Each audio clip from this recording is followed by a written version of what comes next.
Meus irmãos, eu quero saudá-los com a gloriosa graça e paz do Senhor Jesus Cristo, a quem seja o louvor e a honra para sempre. Amém. Vamos abrir nossas Bíblias no Evangelho de Lucas.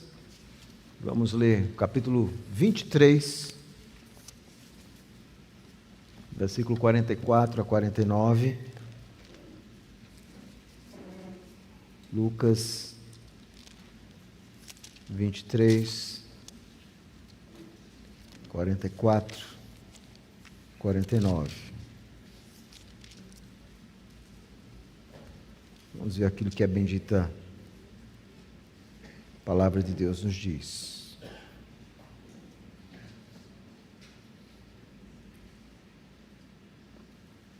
Lucas 23, 44 a 49. A palavra bendita de Deus diz o seguinte: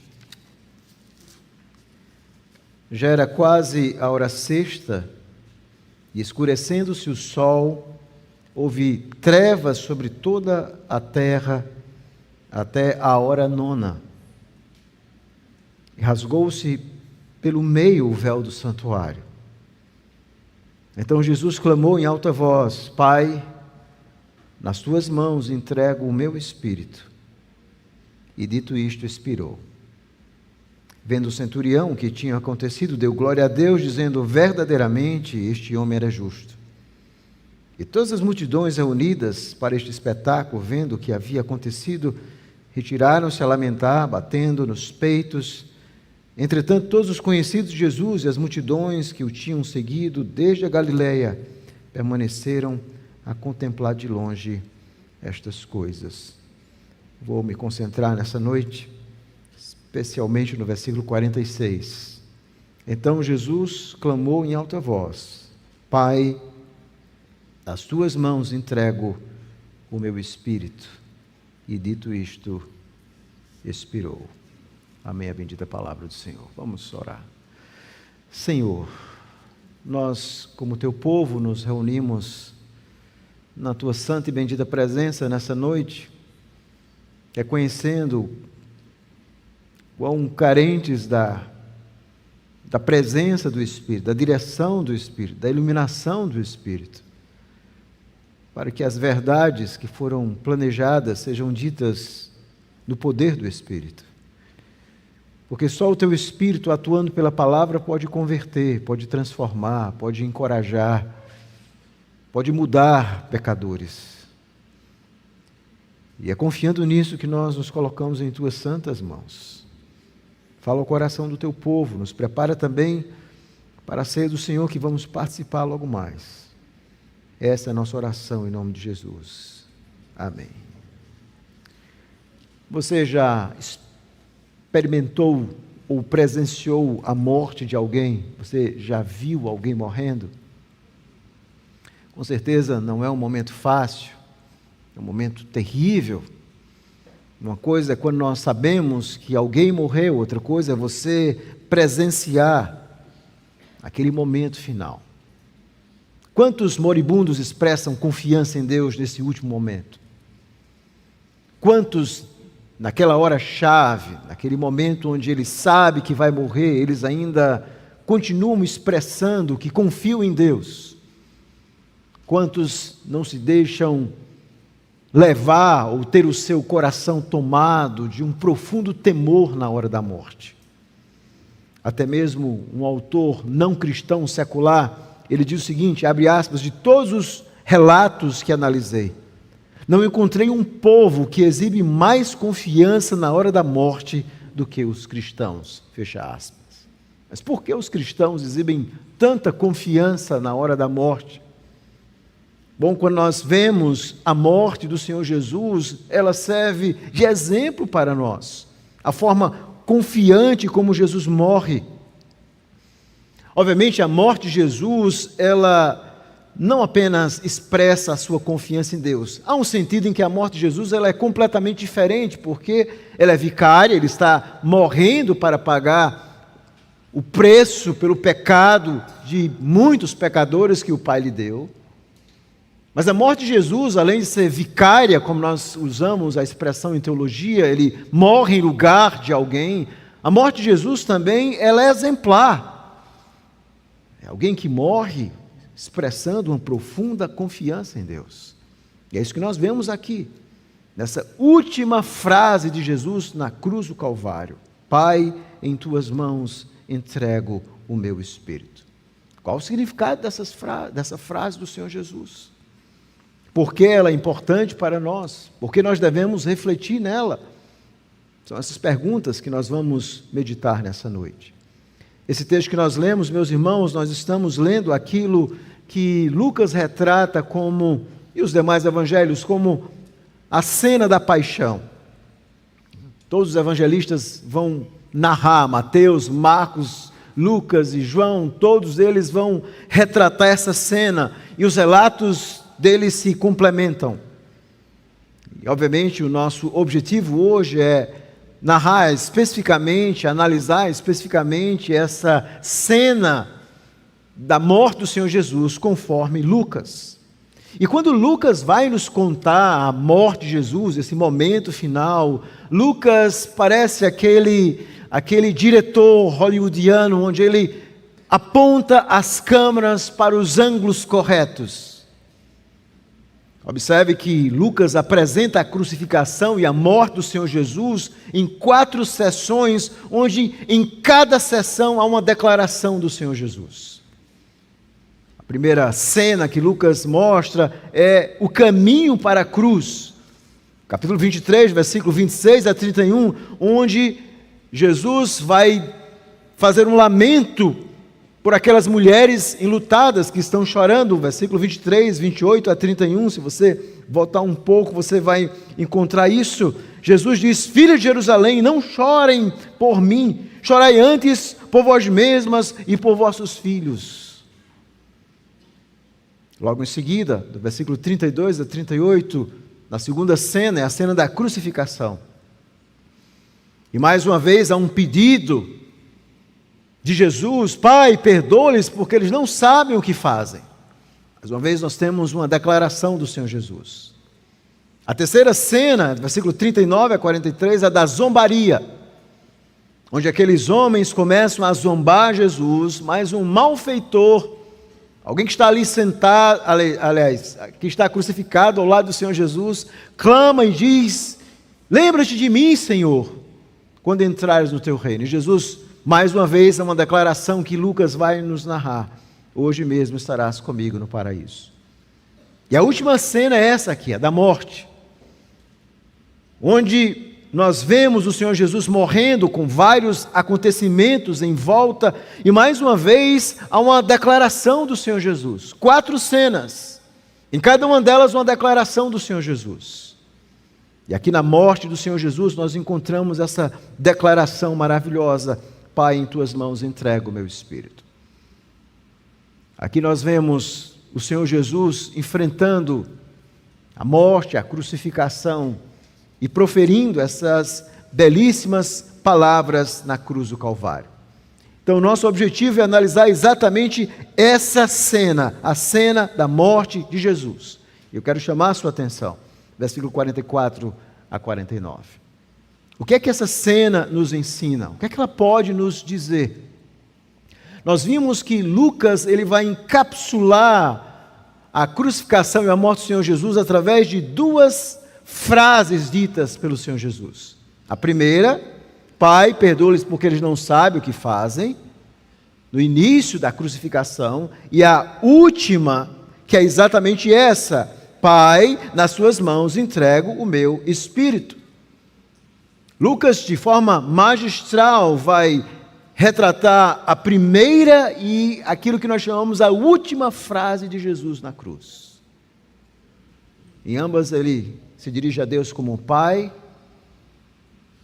em ambas ele faz uma petição e declara alguma coisa. Olhando para esse texto agora, versículo 44 ao 49, veja comigo, esse texto que retrata a morte de Jesus, primeiro vai nos mostrar o sinal das trevas sobre a terra, a escuridão, a hora sexta é aquilo que nós podemos chamar 3 horas da tarde, tudo fica escuro. Versículo 45 diz que o véu rasgou-se de alto a baixo. O véu era a cortina principal do templo, e esse véu então se rasga de alto a baixo. É dentro desse contexto então que Jesus vai fazer essa oração entregando a sua vida ao Pai. E logo em seguida, no versículo 47 a 49, há 3 reações: a confissão do centurião, o lamento das multidões e o silêncio daqueles desconhecidos e daquelas mulheres seguidoras de Jesus. Então Lucas retrata muito bem essa cena. E o meu objetivo é focar exatamente nessas últimas palavras proferidas pelo Senhor Jesus Cristo. Talvez você não saiba, mas é comum os estudiosos falarem das 7 frases ou 7 palavras que são ditas por Jesus na cruz do Calvário. Nós não sabemos com certeza a exata ordem dessas palavras, mas em 7 momentos na crucificação o Senhor Jesus fala. Se a ordem que alguns estudiosos colocam estiver correta, a primeira palavra é o perdão: Pai, perdoa-lhes porque não sabem o que fazem, Lucas 23, 34. A segunda é a salvação, quando Jesus fala para aquele homem: em verdade te digo que hoje estarás comigo no paraíso, Lucas 23, 43. A terceira, nós vamos encontrar no Evangelho de João: mulher, eis aí o teu filho, e ao discípulo João: eis aí a tua mãe. A quarta, Eli, Eli, lama sabachthani, ou seja, Deus meu, por que me desamparaste? O seu abandono. A quinta, tenho sede, mostrando o cumprimento profético, a sua humanidade física. A sexta, está consumado, mostrando o seu triunfo glorioso na cruz do Calvário. Tetelestai, está consumado. E aqui nós temos a última das frases: Pai, nas tuas mãos entrego o meu espírito. Essa é a última frase do Senhor Jesus na cruz do Calvário. O que é que nós temos aqui nessa frase? O que você vê? O que você percebe? O que essas palavras trazem para você? Aqui nós temos, meus irmãos, um glorioso brado de confiança com efeitos presentes e futuros. Aqui nós temos um Salvador confiante diante da morte. E essa é a ideia central do texto, e será também o tema do sermão dessa noite: um Salvador confiante. A última frase de Jesus na cruz. Esse é o tema do sermão. E há 3 ideias nessa pequena frase que eu quero chamar a sua atenção. A primeira é a filial e contínua confiança, quando ele diz: Pai, em tuas mãos. Segundo, nós vemos a obediente e humilde confiança: eu entrego. E por último, nós vemos a esperançosa e vitoriosa confiança: eu te entrego a minha vida, o meu espírito, Pai, está nas tuas mãos. Esse é o tema daquilo que nós vamos meditar nessa noite: um Salvador confiante.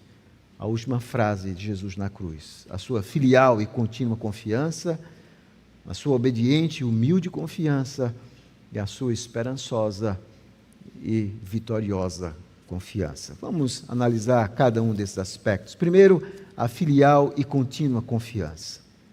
Observe esse texto e, sobretudo, os versos 44 e 45. Algo está acontecendo aqui, não é?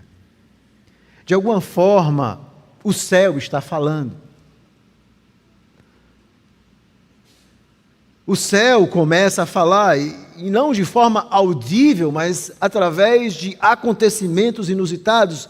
A primeira voz celestial é essa grande escuridão. Na morte do Senhor Jesus, naquele que seria o momento mais importante na história da humanidade, o texto diz que na hora sexta, por volta de 3 da tarde, escurece o sol, houve trevas sobre toda a terra até a hora 9.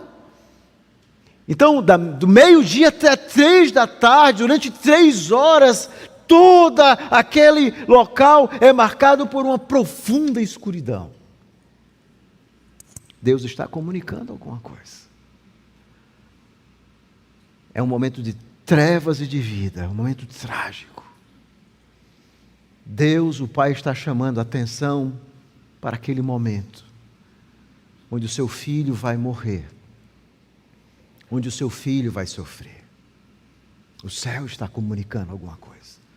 Veja, o Deus que criou a luz é o Deus que faz com que a morte de Jesus seja marcada pela escuridão.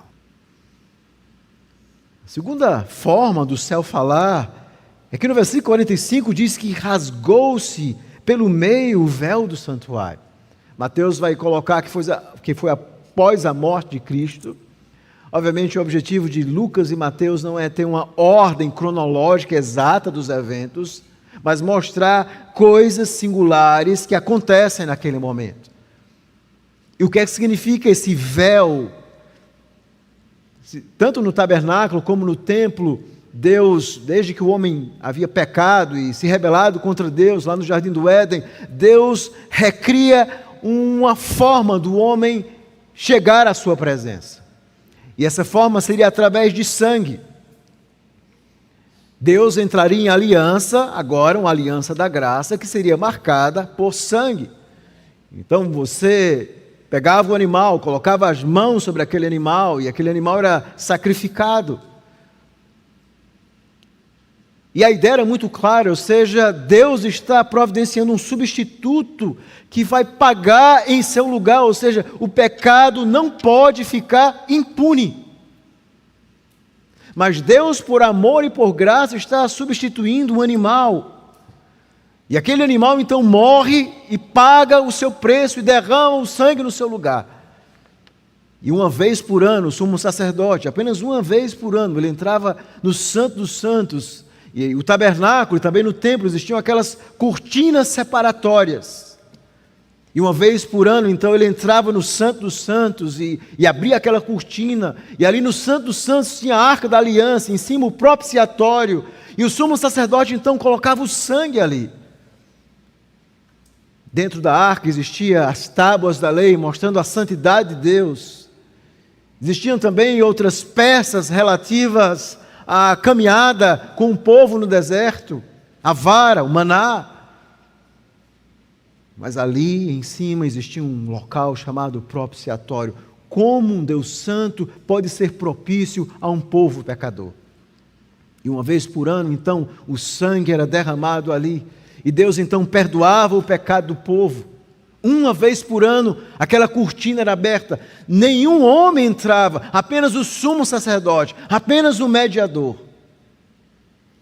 Mas agora o texto nos diz que o véu se rasga de alto a baixo. Deus está dizendo que aquela antiga forma de culto do tabernáculo e depois do templo havia cessado, havia acabado, porque todos aqueles cordeiros eram sombra, apontavam para o próprio Cordeiro de Deus que veio e que estava morrendo ali. E aquele véu, que segundo as tradições judaicas tinha mais ou menos um palmo de espessura, ele é rompido. O céu está comunicando alguma coisa através da morte de Jesus. O caminho para o céu está sendo aberto de forma gloriosa. O céu está dizendo coisas, não em palavras, mas em coisas que estão acontecendo aqui. E é dentro desse contexto, então, que Lucas vai registrar as palavras de Jesus, que parecem um tanto responsivas na forma como Lucas descreve aqui. Agora Jesus clama em alta voz. Na língua grega tem a ver com um profundo grito do Senhor Jesus. O grito é: Pai, nas tuas mãos. E aqui nós vemos algo maravilhoso, irmãos, porque nós, como pecadores, à medida que nós vamos enfrentando dificuldades na nossa vida, a nossa confiança em Deus vai decrescendo, não é assim? Quando as coisas estão boas, você vai para a igreja, você expressa uma confiança em Deus. Mas com o nosso Salvador não foi assim. No momento mais negro, no momento mais difícil, na dor mais intensa, que não eram as dores físicas. A dor mais intensa do Senhor Jesus era experimentar a ira de Deus, o juízo de Deus, o desprazer do seu Pai. Como Paulo diz, ele se fez pecado em nosso lugar. Deus está tratando Jesus ali, despejando sobre ele a ira, o juízo que era devido recair sobre nós. Esse é o sofrimento de Cristo. Ele é abandonado pelo seu Pai. E apesar de Deus tratá-lo como um ímpio pecador, o Senhor Jesus diz: Pai, eu te entrego a minha vida em tuas mãos. Que expressão maravilhosa de filial e confiante e contínua confiança. Ele continua amando e confiando no Pai. Ele jamais perdeu a sua confiança no Pai. O sofrimento de Jesus não o afasta do Pai. O sofrimento de Jesus não faz com que o amor dele pelo Pai diminua. E é maravilhoso porque Lucas, quando ele constrói o seu evangelho, ele vai mostrar que as Escrituras estavam sempre no coração de Jesus. Então, no início do evangelho de Lucas, ele vai mostrar que Jesus começa seu ministério público abrindo as Escrituras ali em Nazaré e pregando. E lá no final do evangelho de Lucas, quando Jesus já está ressurreto, lá em Lucas capítulo 24, lá no caminho de Emaús, Jesus explica a 2 discípulos como ele está presente em todas as Escrituras. E essa é uma grande ênfase que Lucas dá. Jesus, o tempo inteiro, ele está com as Escrituras no seu coração. E aqui, mais uma vez,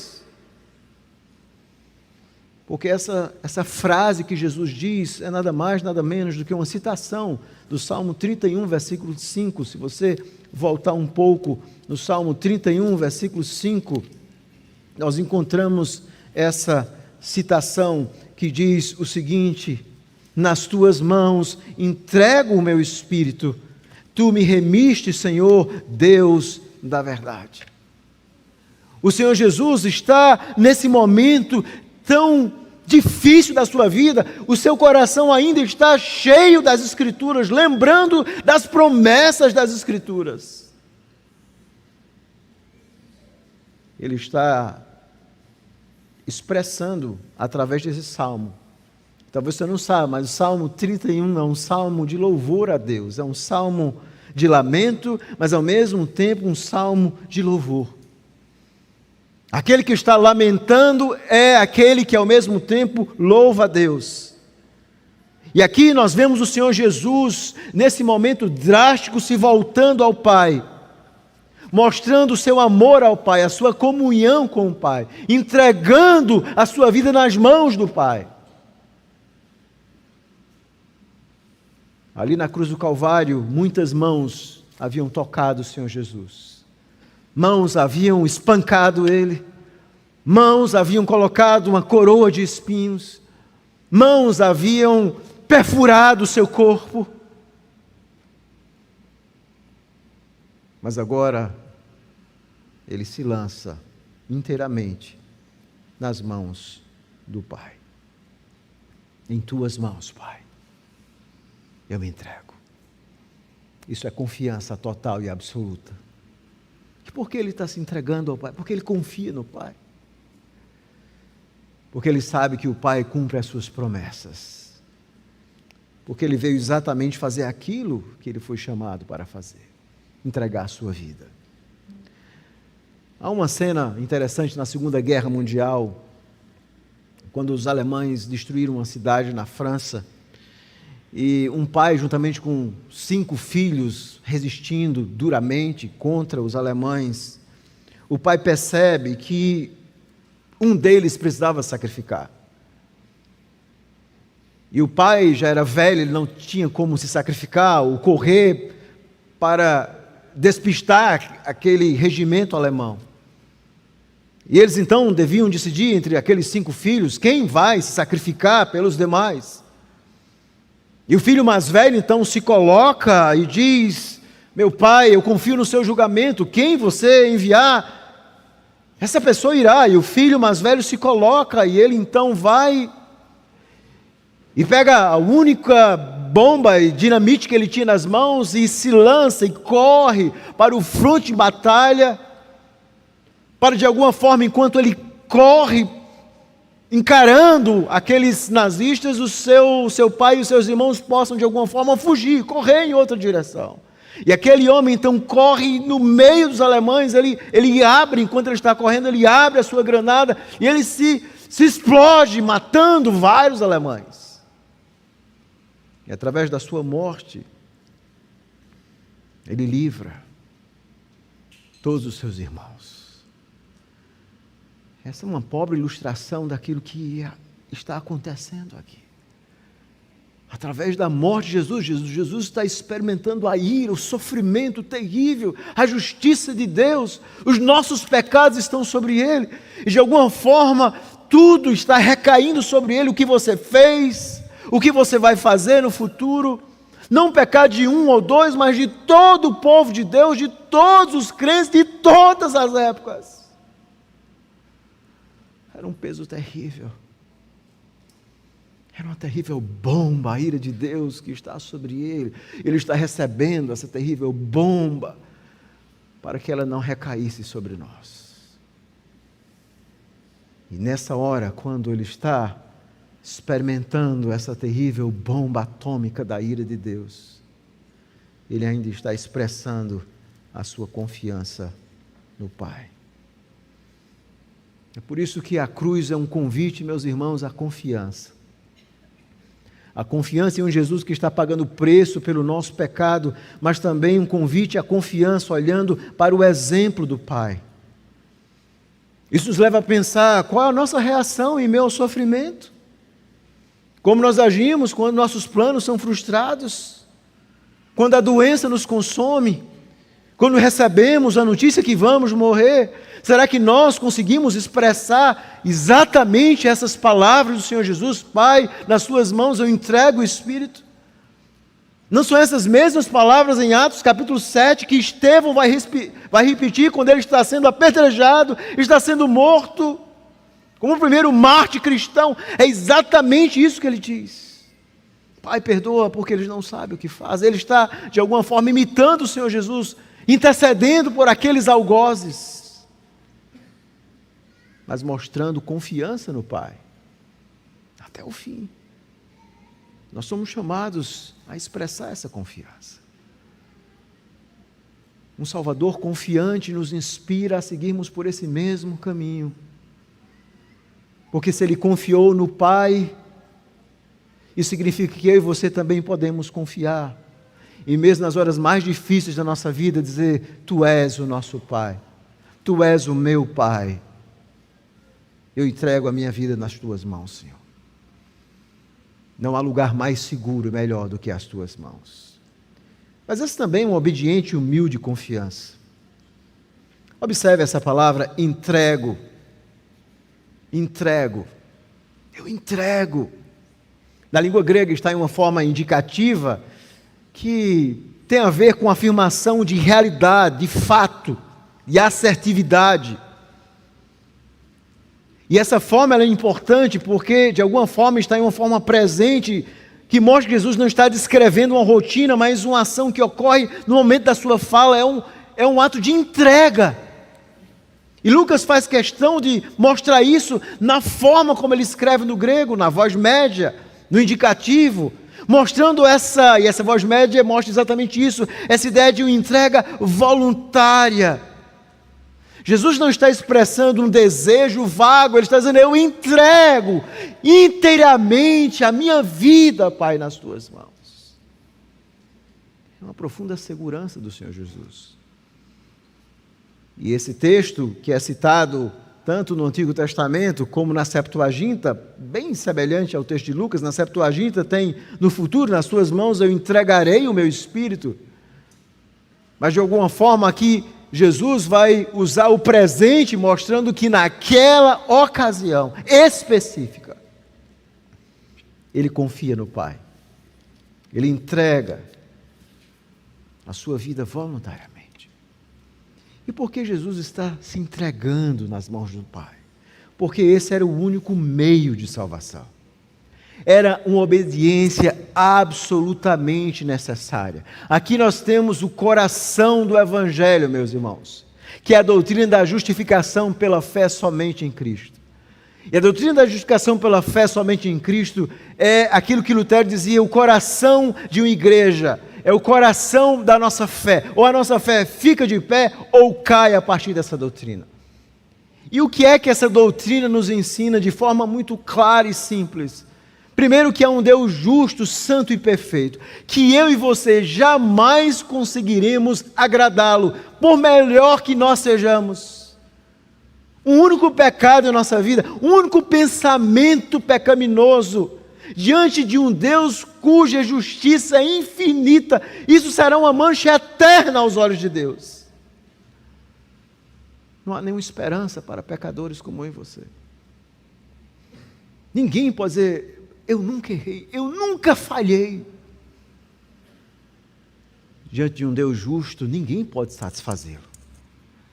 E é por isso que Deus, então, após o pecado de Adão e Eva, promete um descendente da mulher que vai esmagar a cabeça da serpente, mas terá o sangue derramado.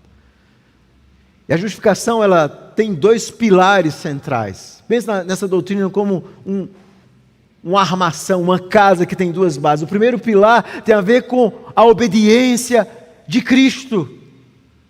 A sua obediência ativa, era preciso que um justo viesse para obedecer perfeitamente à lei de Deus, fazendo aquilo que o primeiro Adão não fez. E é isso que Jesus está fazendo, morrendo como justo, vivendo como justo, entregando a vida como justo. Mas era preciso que, além de um homem bom, era preciso que fosse um Deus homem, porque só Deus pode satisfazer a justiça que Deus requer. Para um Deus cuja justiça é infinita, era preciso um sacrifício que alcançasse essa justiça infinita, e só Deus pode oferecer isso. Só Deus pode pagar a justiça que Deus requer. E o primeiro pilar é isso. Jesus está obedecendo a lei. E aquele que crê em Jesus Cristo, Deus então imputa a justiça de Cristo sobre você e declara você justo. Na medida em que Deus vê a sua injustiça sobre Cristo, isso é pela fé, gratuitamente. Esse é o primeiro pilar da justificação pela fé, a obediência ativa de Cristo. Mas o segundo pilar dessa doutrina da justificação é o fato de que Jesus recebe sobre si a ira de Deus, a punição pelos nossos pecados. Ele está recebendo sobre si. Esse é o seu real sofrimento. A ira de Deus é a santa indignação de Deus contra o pecado, e Ele está recebendo isso. Então Jesus não apenas obedece à lei em nosso lugar, mas Ele recebe a pena por tudo aquilo que nós quebramos.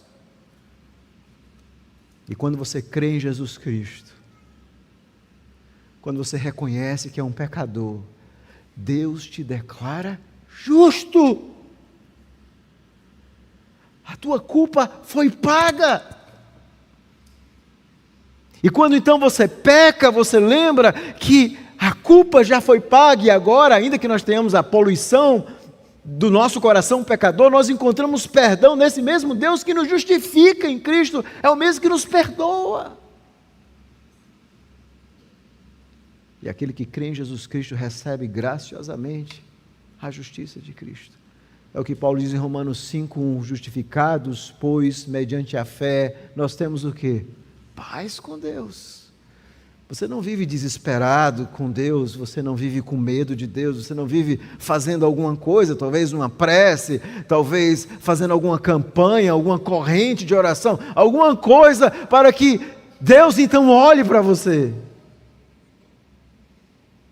Essa doutrina nos liberta de todos os outros meios para nos apontar o único meio que um pecador se torna salvo e justificado, através de Cristo.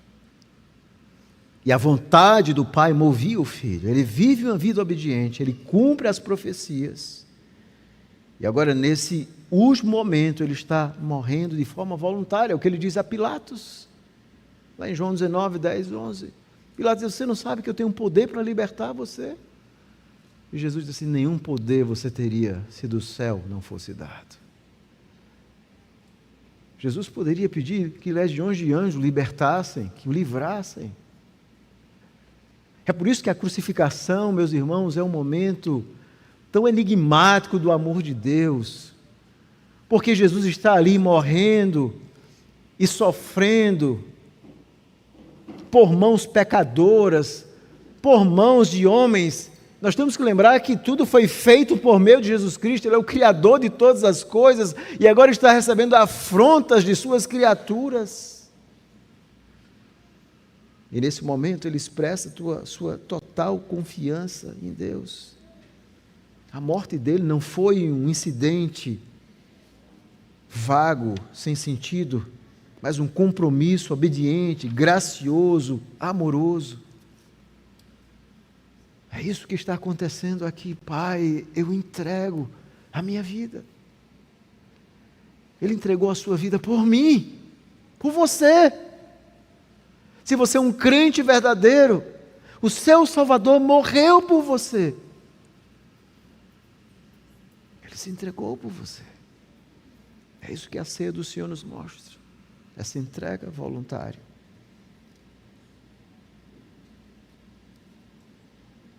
O amor do Pai motivava Jesus. Em último lugar, nós vemos de forma gloriosa essa esperançosa confiança, essa esperançosa e vitoriosa confiança, porque a frase termina: em tuas mãos entrego o meu espírito. Realmente, a visão bíblica é que corpo e alma, ou corpo e espírito, apontam o ser humano como ser holístico, ou seja, composto de corpo e alma, como uma completude. E essa frase de Jesus é muito simples, ele está entregando a sua vida. Pai, nas tuas mãos entrego a tua vida, o meu espírito. Ele já havia entregado a sua vida na mão dos homens, na mão do Pai, para fazer aquilo que o Pai havia prometido antes da fundação do mundo, que ele viria morrer, a segunda pessoa da Trindade, se faria carne, morreria. Mas agora, as mãos dos homens não podem fazer mais nada, porque ele está expressando a sua grande confiança em Deus. E o Salmo, e parece que mais uma vez, essa ideia de entregar o Espírito tem a ver com o Salmo 31, versículo 15, que diz o seguinte, se você observar comigo, 31, 15, nas tuas mãos estão os meus dias, livra-me das mãos dos meus inimigos e dos meus perseguidores. Todo o Salmo tem a ver com essa expressão de confiança. Nas tuas mãos estão os meus dias, nas tuas mãos está a minha vida, Pai. Eu te entrego. Jesus agora mostra esperança. Uma esperança vitoriosa. E a esperança é que a sua vida está nas mãos do seu Pai. Está no melhor lugar do mundo. Ele vai morrer, vai para o paraíso. Ele morre na sexta-feira, mas no domingo pela manhã, ele há de ressurgir.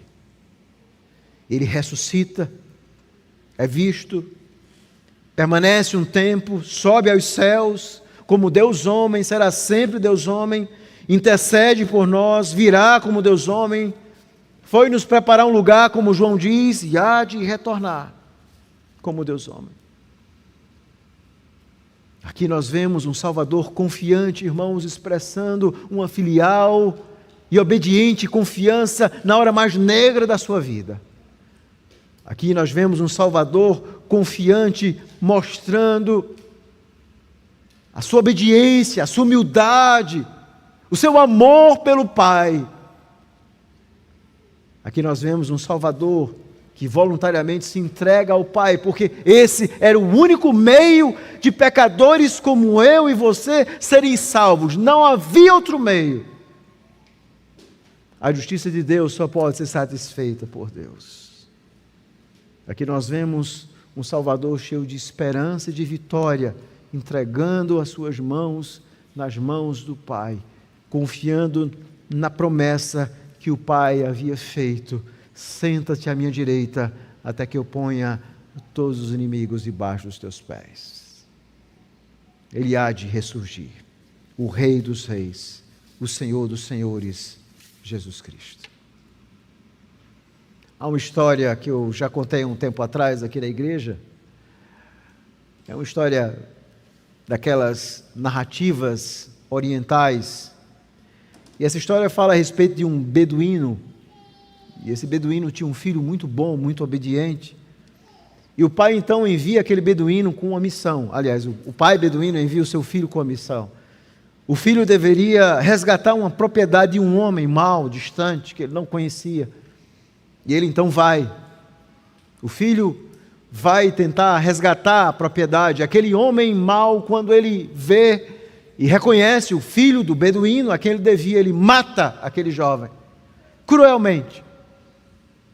Era um jovem mau também, e ele então mata e foge. E aquele homem beduíno manda pessoas procurarem aquele homem que havia matado seu filho para levá-lo à justiça. Mas eles não conseguem. Até que um dia, enquanto aquele beduíno está na sua propriedade, surge um jovem andrajoso, pobre, com cara de mendigo. E aquele beduíno então pega aquele jovem, ama aquele jovem, ele havia perdido seu filho, trata ele como um filho, dá banho, torna o herdeiro, seu próprio herdeiro. Ele não tinha filho, então ele agora faz daquele jovem o seu herdeiro. E depois de um tempo, aqueles homens que estavam procurando o assassino do seu filho vieram contar que não tinham encontrado.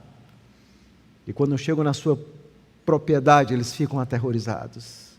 Aquele homem que lhe havia abrigado como sendo seu filho, havia sido o homem que tinha matado o próprio filho do beduíno. E o beduíno agora está em uma situação difícil. Ele havia prometido no seu coração tratar duramente aquele que havia matado o seu filho, mas ele havia amado aquele jovem. E diante daquela situação tão difícil, ele olha para aqueles algozes, aqueles homens que estavam procurando aquele homem, e diz assim: a solução que eu encontrei é tornar esse jovem que matou o meu filho, o meu próprio filho, por amor. Não é exatamente isso que acontece na cruz do Calvário? Eu e você, nós matamos Jesus. A dor física insuportável dele, nós deveríamos estar ali. A ira de Deus, e quando ele grita: Deus meu, por que me desamparaste? Éramos nós que deveríamos ser desamparados por Deus, porque somos pecadores. Nós deveríamos ser abandonados. Nós deveríamos viver sem Deus, morrer, ir para o inferno, para recebermos a justiça de Deus eternamente. Mas Deus, em sua bondade, dá o seu próprio Filho para morrer em nosso lugar, para fazer com que aqueles que mataram seu filho sejam seus filhos. É isso que nós somos, assassinos tornados filhos. Nós somos aqueles que foram amados por Deus, e Deus então sacrifica o seu filho por amor. Deus nos amou primeiro, como diz a palavra do Senhor, antes da fundação do mundo. Um amor inexplicável. E aquele Senhor Jesus que se entrega na cruz do Calvário, está se entregando por você, um filho que nunca pecou, que foi completamente obediente ao Pai, e que está dando a vida em seu lugar. Eu pergunto a você nessa noite: o que é que motiva você? Nós sempre temos que pensar nas nossas motivações. O que é que nos motiva a servir a Deus? São quando as coisas estão boas? Quando as coisas não estão difíceis? Quando nós estamos com saúde física? Ou será que o nosso amor por Deus é um amor salvífico, onde você diz, meu Deus, o Senhor já me deu o maior presente da minha vida, que é a salvação.